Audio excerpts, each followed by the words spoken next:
Hi friends, நம்ம இன்னைக்கு சூப்பரான ஒரு ஆயில் ப்ரிப்ரேஷன் வீடியோட தான் வந்திருக்கோம். நிறைய பேர் கமெண்ட்டில் எனக்கு ஆயில் ப்ரிப்ரேஷன் வீடியோ போடுங்க போடுங்க ப்ளீஸ்கான்னு கேட்டுகிட்டே இருந்தீங்க. ஸோ அவங்களுக்காக ரொம்பவே சிம்பிளான இன்க்ரீடியன்ட் வச்சு நம்ம வந்து பண்ண போகிறோம். எங்கள் ஏரியா சைடு காட்டில் எல்லாம் தன்னை போல் முளைச்சிருக்கிற இந்த ஜவுரி கொடியை தான் நான் இன்றைக்கி வந்து எடுத்திருக்கேன். இதுக்கு இன்னொரு பேர் பார்த்தீங்கன்னா முதியோர் கூந்தல் அப்படின்னு சொல்லுவாங்க. இதோட காய் பூவெல்லாம் பார்த்துக்கோங்க, இந்த மாதிரி தான் இருக்கும். கிடைச்சா கண்டிப்பாக எடுத்துக்கோங்க.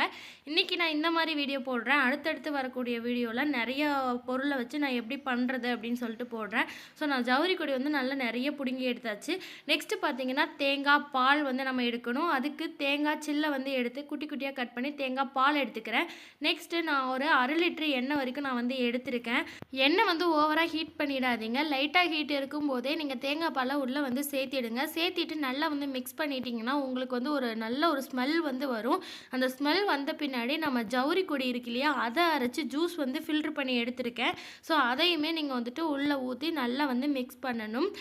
இன்றைக்கி நான் 2 பொருள் வச்சு தான் நான் வந்து உங்களுக்கு பண்ணி காமிக்கிறேன். இதே மாதிரி நீங்கள் தேவைப்பட்ட என்ன பொருள் உங்கள் ஹேருக்கு நல்லதோ அந்த பொருள்லாம் நீங்கள் சாறு எடுத்து இதே மாதிரி மெத்தடில் நீங்கள் ட்ரை பண்ணலாம். ரொம்பவே சூப்பராக வந்து வரும். இந்த மாதிரி ப்ராசஸ் நீங்கள் பண்ணி வந்து ஹேர் ஆயில் வந்து யூஸ் பண்ணும்போது உங்கள் ஹேருக்கு வந்து ரொம்பவே சூப்பராக வந்து இருக்கும். நல்ல ஹேர் க்ரோத் வந்து கண்ட்ரோல் பண்ணும். ஹேர் நல்லாவே வந்து வளரும். ஹேர் ஆயில் ப்ரிப்பேர் பண்ணுறதுல இதுவும் ஒரு தனி ஸ்டைல் தான். என்னென்னு பார்த்தீங்கன்னா இந்த மாதிரி மெத்தட்லையும் பண்ணலாம். நிறைய பேர் நிறைய மெத்தடில் வந்து பண்ணுறாங்க. நான் மோஸ்ட்லி யூஸ் பண்ணுற மெத்தட் இந்த மாதிரி தான். நான் வந்துட்டு எண்ணெய் காய்ச்சி எடுப்பேன். இந்த மாதிரி தான் நான் காய்ச்சி மற்றவங்களுக்கும் சேல் பண்ணிகிட்டு இருக்கேன். உங்களால் காய்ச்ச முடியும், நான் வந்து சேல் பண்ணணும் அப்படின்னு நினச்சிங்கன்னா இந்த மாதிரி மெத்தடில் வந்துட்டு நீங்கள் காய்ச்சிக்கலாம். இல்லை நீங்கள் சொந்த யூஸுக்கு கூட இந்த மாதிரி நீங்கள் ட்ரை பண்ணலாம். ரொம்பவே சூப்பராக இருக்கும். உங்கள் ஹேர் வந்து நல்லா திக்காக அடர்த்தியாக லாங்காக வந்து வளர்கிறதுக்கு இந்த மாதிரி மெத்தடில் நீங்கள் காய்ச்சி எடுக்கும்போது ரொம்பவே சூப்பராக வந்து இருக்கும். இப்போ 1/2 லிட்டர் எண்ணெய்க்கு நம்ம ஊற்றிருக்கிறோட அளவு பார்த்தீங்க அப்படின்னா தேங்காய் பால் பார்த்தீங்கன்னா 200 ml வந்து நான் ஊற்றியிருக்கேன். நெக்ஸ்ட்டு அந்த ஜவுரி கொடி முதியோர் கூந்தல் அப்படின்னு சொல்லுவாங்க. ஸோ அதோட தலையோட ஜூஸ் பார்த்தீங்க அப்படின்னா அது ஒரு 350 ml வந்து இருந்துச்சு. அதை வந்து இந்த 1/2 லிட்டர் எண்ணெய் கூட வந்து நம்ம நல்லா ஊற்றி நல்லா வந்து கொதிக்க விட்டுட்டு இருக்கோம். ஸோ இது ஒரு 1/2 மணி நேரம் ஆன பின்னாடி இந்த மாதிரி தான் கொஞ்சம் கெட்டியான பதமாக நமக்கு கிடைக்கும். இன்னும் ஒரு 1/2 மணி நேரம் கழித்து பார்த்தீங்கன்னா நல்லாவே எண்ணெய் தனியாக பிரிஞ்சு வந்துடும். அந்த தனியாக பிரிஞ்சு வந்த பின்னாடி ஒரு மாதிரி நொறையாக வர ஆரம்பிக்கும். அந்த நொறையாக வரும்போது நம்ம ரொம்பவே அடுப்பை சிம்மில் வச்சுட்டு தான் நம்ம வந்து காய்ச்சணும். ஸோ நீங்கள் ஹையில் வச்சிங்கன்னா டக்குன்னு கருகி போயிடும். ரொம்பவே கேர்ஃபுல்லாக தான் இந்த மாதிரி மெத்தட் காய்ச்சும் போது நீங்கள் பார்க்கணும். கிண்டிக்கிட்டே இருக்கணும். ஏன்னா அடியில் போய் அந்த ஜூஸில் இருக்கக்கூடிய இதெல்லாம் வந்துட்டு கீழே போய் செட் ஆகி அது ஒரு மாதிரி பிடிச்சிடும். பிடிக்காமல் நம்ம வந்து கிண்டிக்கிட்டே இருக்கணும். இந்த மாதிரி ஆயில் நீங்கள் ப்ரிப்பேர் பண்ணி நீங்கள் வந்து சேல் பண்ணலாம்.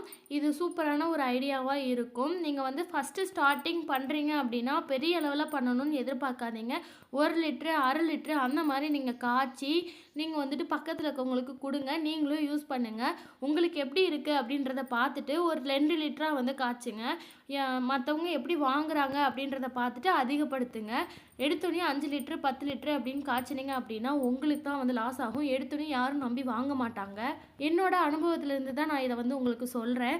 ஸோ நீங்கள் ஃபஸ்ட் டைம் பண்ணுறீங்க, நான் வந்து இதை ஒரு பிஸ்னஸாக வீட்டிலேருந்து நான் ட்ரை பண்ணணும், எனக்கு ஏதாவது ஐடியா கொடுங்க அப்படின்னா நீங்கள் வந்துட்டு நீங்கள் எடுத்தோடனையும் 5 லிட்ரு 10 லிட்ரு காய்ச்சி நான் ஒரே நாளில் நான் வந்து ஃபேமஸ் ஆகிடணுன்னா யாருமே வாங்க மாட்டாங்க. சொந்தக்காரங்க கூட வாங்க மாட்டாங்க. ஃபஸ்ட்டு நீங்கள் யூஸ் பண்ணுங்கள். மற்றவங்களுக்கு சும்மா ஃப்ரீயாகவே ஒரு 100 200 கொடுங்க.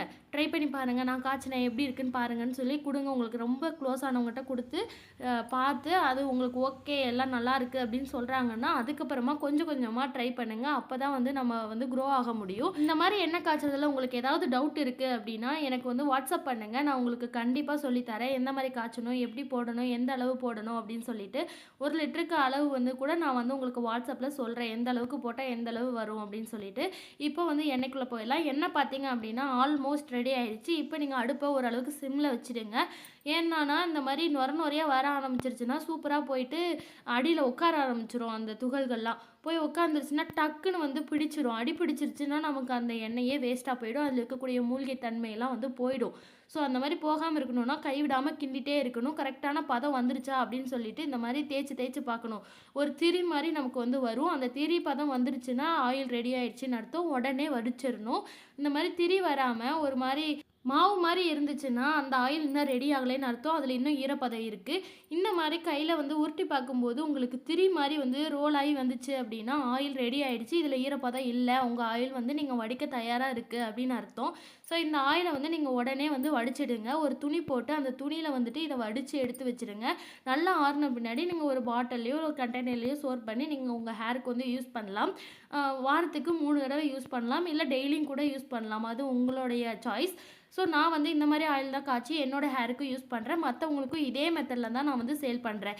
நான் எப்படி பண்ணுவேனோ அதே மாதிரி தான் பண்ணியிருக்கேன். ரொம்பவே ஈஸியான இன்க்ரீடியன்ட் வந்து தான் நான் சேர்த்துருக்கேன். தேங்காய் பாலும் முதியோர் கூந்தலும், இது 2 வச்சு தான் நான் வந்துட்டு இன்றைக்கி ஹேர் ஆயில் வந்து ப்ரிப்பேர் பண்ணியிருக்கேன். கண்டிப்பாக நீங்கள் வீட்டில் ட்ரை பண்ணி பாருங்கள். இன்னும் நிறைய பொருள் போட்டு நான் வந்துட்டு இன்னொரு வீடியோ வந்து மேக் பண்ணியிருக்கேன். சீக்கிரமாக அந்த வீடியோ அப்லோட் பண்ணுறேன். ட்ரை பண்ணி பாருங்கள். பாய்.